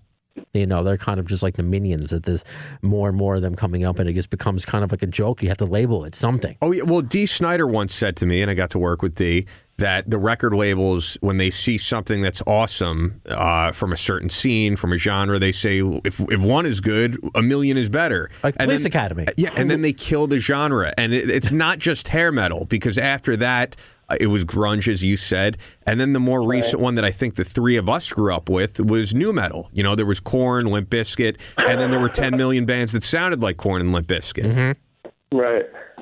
But there's the argument of like a band like Tool. Is Tool nu metal? No, like Tool fans will say fuck no, but there's people outside of that universe will be like Tool's a nu metal band or Mudvayne or something. And it's like, well, I feel like GNR. So here's the thing. I feel like GNR fans, and I think GNR started this whole debate themselves because they pushed themselves so far away from the hair metal branding that they were just kind of, I think they almost were the first band to make hair metal seem like a really stupid like use of the term, because it was like, well, we're not that band. We take our music seriously. And they did. They said those GNR ballads were nothing like the quote unquote hair metal ballads. Like Sweet Child of Mine is authentic, earnest, it's dark, it's like emotional, it's about a specific person. Most of those hair metal ballads, like by bands like LA Guns, I feel like they're all just kind of like, about this fantastic like fairy tale style of romance, and it's like epic, it's funny almost, and I feel like GNR was way more fucking serious about their music. And what I noticed, I'm not saying as a fan, but that's just what it sounded like, And what I noticed too when I was watching the metal mayhem on MTV Classic or whatever it is now, there's always like a chorus where they're singing along together. Crazy nights. Yeah, the gang vocals. And Guns N' Roses never really had that. So that's kind of how that's my main, I think, difference. I will give Art this. Sorry, what were you saying, Art? It's like compare C.T. DeVille to Slash. Compare any one of those guitar players from any one of those hair metal bands to Slash. I mean, not just the fact that Slash was like, half black, and the fact that he was like this Jimi Hendrix type character, and then you compare him to these guys who were like full blown wore makeup, have neon colored guitars, were doing like splits on the stage and like fog machines and like these like sparkly lights. And such a different experience to listen to the guy and listen to those guys. But yeah, go on, please. Well, what I was going to say is this. I am a huge Deftones fan. Deftones is like the only band that I put on that I guess you would say, what word am I looking for, Brandon? that you put them on a pedestal. They're the only other band I put up there with Guns N' Roses. And if someone were to tell me that Deftones was nu metal, I would say they're definitely not nu metal. But you listen to their first album, Adrenaline, and it's got a little bit of that vibe. But I think that they transcended that immediately after that. And that's kind of how I see Guns N' Roses. Appetite for Destruction, it had that vibe, but then when they came out with everything after that, you were able to say, wow, this band is something so much more than any other band in this genre. So that's the way I see it. I listen to a Deftones album and I can't categorize it. I listen to Use Your Illusion or Chinese Democracy and I can't categorize it. Right. Well, I think to your point, I mean, Tom Zutaut, when he was asked to find another Motley Crue or whatever, he was looking for that band. He was looking for a hair metal band, and he found Guns N' Roses, and he saw them initially as a Motley Crue. So he saw a hair metal band, and in his mind, that's what he was the record label started branding them that way, and I think and that has a lot to do with business, fashion, branding, and corporatism of rock and roll, but I think their sound, to me, personally, on Appetite and everything else, never sounded hair metal. I think you can make the argument that, they looked hair metal in those early photos and maybe Welcome to the Jungle, but beyond that, I think they were a different kind of animal. I think they're more hard rock. I think they envisioned themselves as being more like the next Aerosmith or the next Zeppelin, and definitely not the next Poison or Bon Jovi. And they personally hated those bands. Like Slash and Axl and all those guys, they started fights with those bands. Their fans I know this girl, her mom was a GNR fan, and she used to hate Poison fans. And she would fucking pull over in her car and take out bottles of whiskey and shit, Jack Daniels bottles. I'm not even kidding. She would take them out of her car and throw them at fucking Poison fans. A Molotov cocktail. I mean, there was that much of a divide between the fan base, you know what I mean? And it was this to me, GNR, whether they were or had elements of it in their sound or look, they stood for something completely different. And it was much more honest and dangerous and real. Whereas to me, hair metal or certain bands in that genre were very, I don't know. It's like you watch that documentary, man, Decline of Western Civilization, the metal years. Mm-hmm. Love that. GNR refused to be in it. And, that thing was funny. It was great. It was very entertaining. But you watch that documentary and you're like, wait, these guys have nothing in common with Guns N' Roses. None of these guys are anything like Axl. Axl Rose is this fucking poet, this fucked up Midwestern, dark, Western, almost like Billy the Kid kind of character. And these guys are all just these Hollywood party rats who just want to have a good time and fuck and, watch fireworks spray down on their fucking hair and shit. Axl was this, and then Slash, come on, it's Adler, that's the one guy who embodies hair metal 100%. I agree with you there. Even Adler was his totally smile, man. He's a happy dude. Yeah, he was totally hair metal, man. He partied, he smiled, he fucking wasn't really particularly great, quote unquote, as a drummer or technically proficient. And then, even a little bit Duff in his look. But I think Duff was, the least of the hair metal people probably on the strip because he was so punk rock. Even Izzy, but anyway. You mentioned something just quickly that I didn't know because I love that documentary, The Decline of Western Civilization. Guns N' Roses was asked to be in that? That's they were asked to be in it by the director of the documentary, Penelope, asked GNR to be in it. GNR refused to be in it. And the reasoning for GNR not being in it, it's always been there's 15 different stories. GNR's probably the public reasoning. I don't know if they've ever talked about it. It was probably they didn't want to be associated with that scene. Even Ozzy's in it. Although Ozzy has yellow hair and Megadeth is in it. Yes. Oh, dude, everyone, Motorhead's in it. You know what I mean? Oh, yeah, right. Legends. Right. Yeah, that's right. Lemmy. It's not like a the documentary doesn't portray hair metal as being a joke. I think Poison for whatever reason, and I don't know if they're just this goofy, but in that documentary, Poison just seemed really goofy and silly. You couldn't take them seriously. Things they were saying was just like, you're like, come on, dude. Like, you guys can't really think these things. But, I think GNR, it was a very smart move. You look back at it, I guess 30 years later, that was one of the best marketing or business decisions that band ever made. Because if they were in that documentary, I guarantee you their perception would have been altered greatly over the years. Because they wouldn't have been portrayed as, like, what they are now, which is like Zeppelin or the Stones or one of those. They would have been portrayed as this, like, party band. All the songs on Appetite that were just about partying, they would just be, those are the songs we'd remember. But I think we remember things like November Rain and the honesty and the kind of poetic darkness of that band that I think would have been lost in the hair metal, shit. The only other thing is when you're saying you can't take Poison seriously, how about Paul Stanley when he's in the bed with like 4 different women? Hard to take that seriously. See, I love that. See, the thing is, I hate having this conversation because then I become the person who hates the perception is I hate that scene, hair metal. But I love it. I fucking love that documentary. I love those bands. I love those ballads. I love fucking Kiss without the makeup.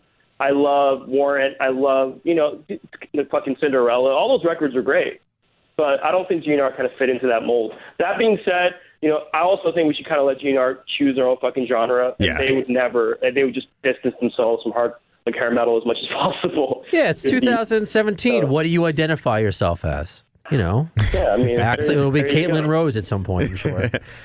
Yeah, I also don't think GNR's hair metal, heavy metal, by the way. I feel like there's another discussion people don't have is the heavy metal discussion. It's like, is GNR a heavy metal band? That's another topic that. Yeah, I actually would say they're not. I don't think they are. I consider them a rock band. But you know what? Now that you bring up Decline of Western Civilization, that just reminds me, man, it's so good. And the only time I ever see it is when it's on, like you said, MTV Classic. I believe it's still not on Blu-ray or DVD. They got to release that thing. It's got to be on YouTube or something.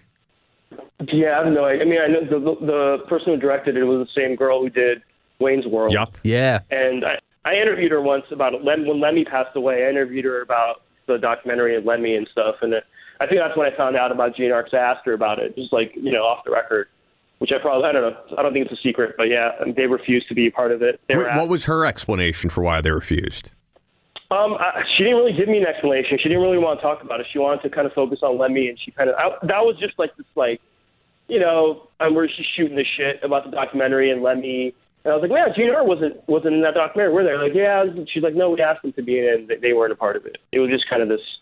But, I think her name's Penelope Spheris. She's awesome. Her Decline documentaries, the one about punk and the one about hair metal, were just badass. But, yeah, it's a conversation. I mean, Eddie Trunk talks about this all the fucking time on his radio show. And it's about he never says hair metal. He'll never use the word or the description of that genre as hair metal. He says 80s rock because he thinks, in the 90s when grunge was coming up, hair metal was used by music critics. It was created basically by music critics to kind of denounce and put down I could see that rock as being very like superfluous and fake and, fashion focused and not musical. So he says 80s rock. He doesn't want bands like, all the bands that he was into, like Kix or Vixen, whatever, LA Guns and shit, to not, to be treated as like this band that's about hair. It's not about hair. It's like, they're fucking great musicians. The term grunge was created by the media too. Nirvana didn't call themselves a grunge band. Right. Nirvana was, Seattle, that whole scene was punk rock. That's all it really was. Sure. It was punk rock, but they called it grunge because they want to sell T-shirts or whatever. It's stupid. And that damn media. And all those bands sound different too. Alice in Chains, not very punk rock, but they got thrown into the grunge scene because they were from Seattle. Yeah, anyone from Seattle was a grunge band, and anyone who wore a fucking flannel shirt with like ripped jeans and like boots was a grunge rocker. It was so stupid. I remember growing up in the '90s and watching MTV and see these pop bands, literally like anything from like 10,000 Screaming Maniacs or some shit, and like all these people were being lumped into vaguely like pop grunge kind of categories, and I was like, what is fucking going on? And like I didn't get it, and I was just turned off by the whole thing. And I think, I don't know, I'm just so sick of grunge. I love Kurt Cobain, I love Nirvana, but I think that genre and that explosion in the 90s fucked music up so bad for the next fucking 30 or 20 years. It's like become this thing of like, what I miss the most about rock and roll, this is what I miss. I don't miss the epic kind of like machismo thing. I miss like the competitiveness. I miss bands who were trying to be the best fucking band. I miss guitar players who were like I'm going to become the greatest. I'm going to sell my soul to the fucking devil. I'm going to wear all this fucking jewelry and shit and become the greatest medieval, like, classically influenced guitar player. I'm going to be better than Van Halen. I miss the competitiveness, like the race car driver aspect of it all. And I think it's become this very, like, yeah, man, we're just going to we're going to do our thing. We're going to be mellow and humble.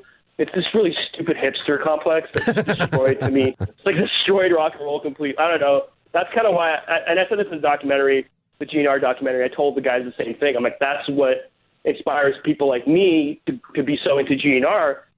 They were so fucking turned off by public radio and this new genre of and I love Pitchfork. I've written for Pitchfork, but this new genre or new perception of rock and roll as being like, it's all the cerebral guys who sit around in their fucking bedrooms with their laptops and create this atmospheric bullshit and about their feelings. It's like, cool, like that's great. Like I like that kind of music, but the idea that you can't be competitive and you can't be tough and you can't be aggressive and pissed off and that you can't be, talking about girls or you can't be talking about like guns and shit in music. Fuck that. Like that's rock and roll. It's heavy metal. It's all about gods and medieval dragons and like shit. That's cool to me. Let's bring that back, instead of like putting it down, which is again why I don't like the term hair metal, because it puts down 80s rock as this stupid like rock of ages thing. And it's more than that, I don't know what we're yelling about. I think we need to have a round table discussion with John Miller about this, because there's so many different ways that we can go with this. This is a maniac. That guy's an absolute maniac on Facebook, by the way. He says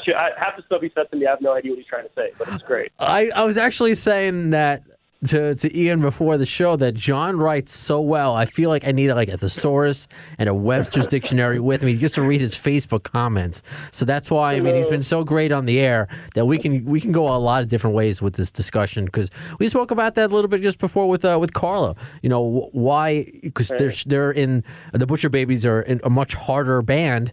But would they be accepted opening up for Guns N' Roses? And also what country you play in depends upon the level of acceptance. So it would just be interesting to get all of our perspectives for a future roundtable discussion on Appetite for Discussion. Right on, man. Let's fucking do it. And let's talk shit about grunge rock a little bit, too. Let's do that, too. I love it, man. Yeah, and maybe get into new metal since we got into all that this episode, so I enjoy it, man. Yeah, and Guns N' Roses was new metal for a song. Oh my God! Yeah. You think? Yeah, and the look was kind of new metal with the braids. But check out arttavana.com, on Twitter at arttavana. I personally am looking very forward to the Rousey article and hopefully the Buckethead article. And you're welcome on here anytime, man.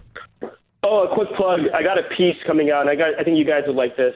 I'm ranking all the Tool songs from, like, the first album, Opiate, awesome, all the way up to 10,000 Days, and it's, like, fucking 50 songs. So that's coming out next week. And good timing, because aren't they going to be touring again now? They announced... They're touring again. Yeah, they announced a show in New York City. I haven't seen them yet, so I might have to put out the bucks to see them on a festival. Yeah, so with a million other bands you don't give a shit about. Yeah, I would see Lord and Cage the Elephant maybe. But then I'm also hearing that A Perfect Circle is supposed to be touring as well, right? I don't think they're playing anywhere near us in New York, but I saw tour dates, yeah.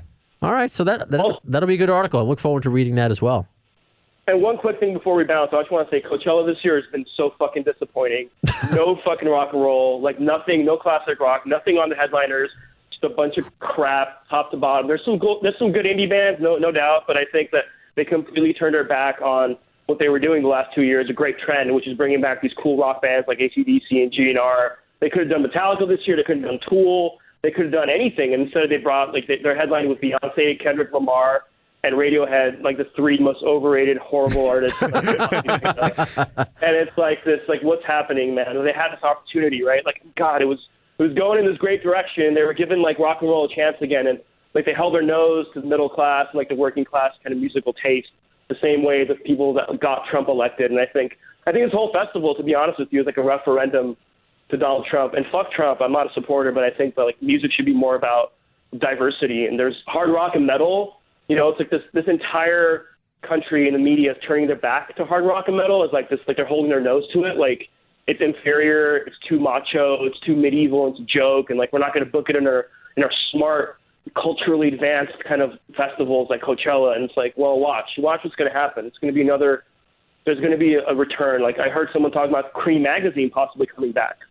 So I think there's going to be a blowback to this like turning their back on this genre, this type of music fan. So watch out. I hope so. I mean, there's a lot of good festivals around, but you're right. Coachella, for whatever reason, you go from Guns N' Roses to Beyonce. I mean, I guess Slash also has to get in formation in order to be booked.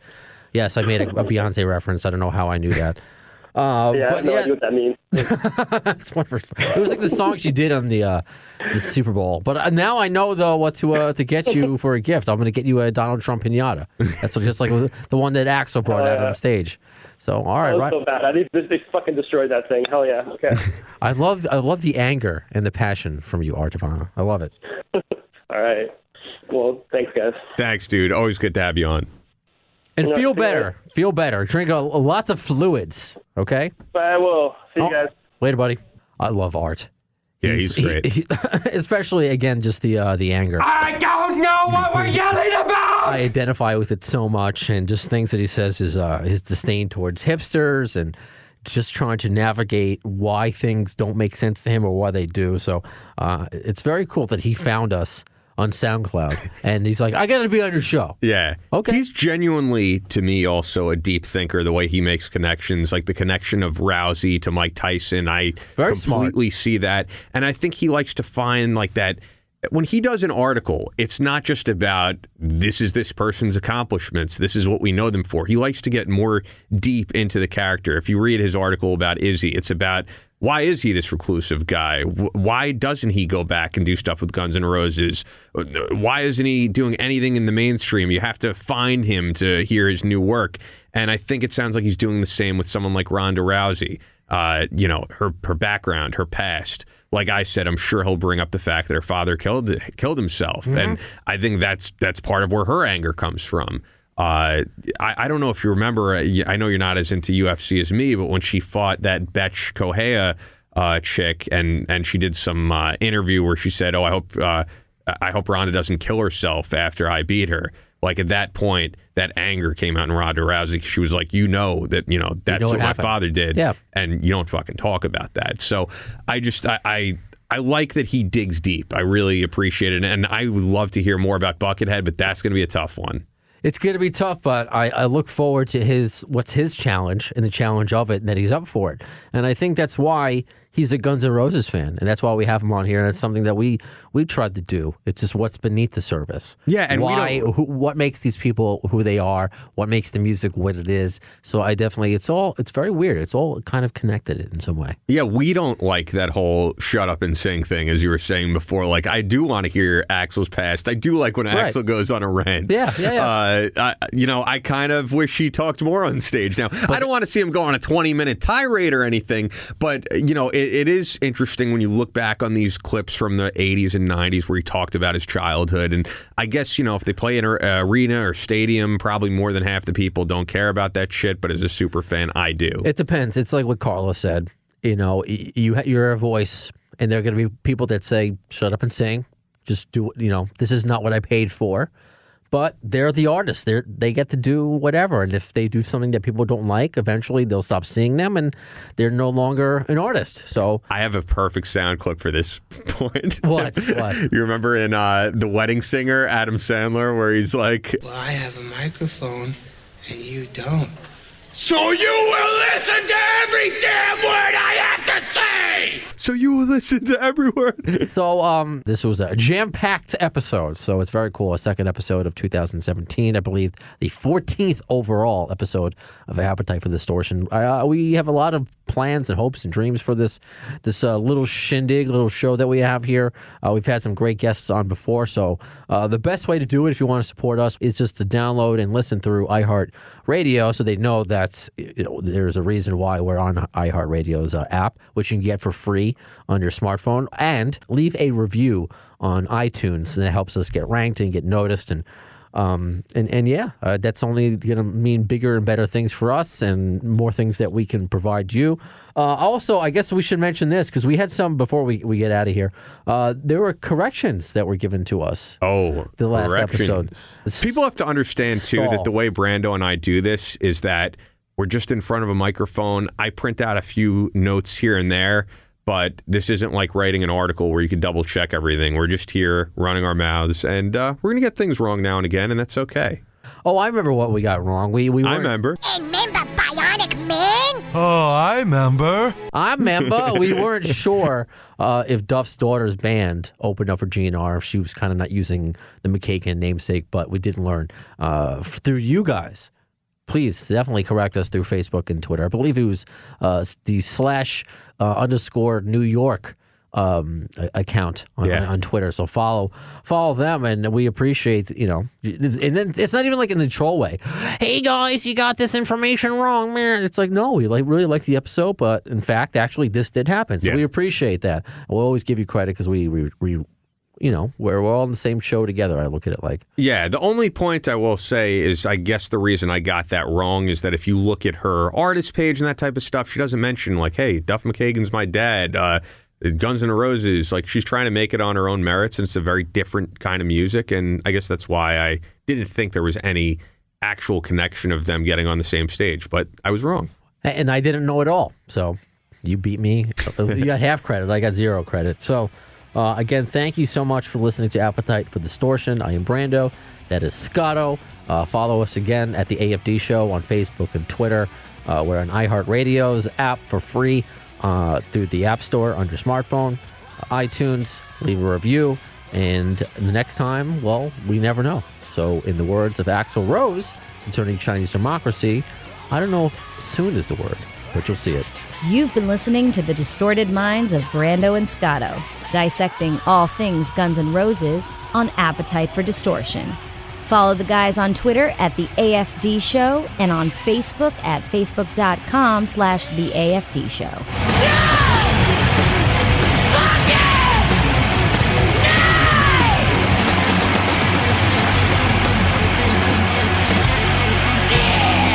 Thanks to the lame-ass security, I'm going home.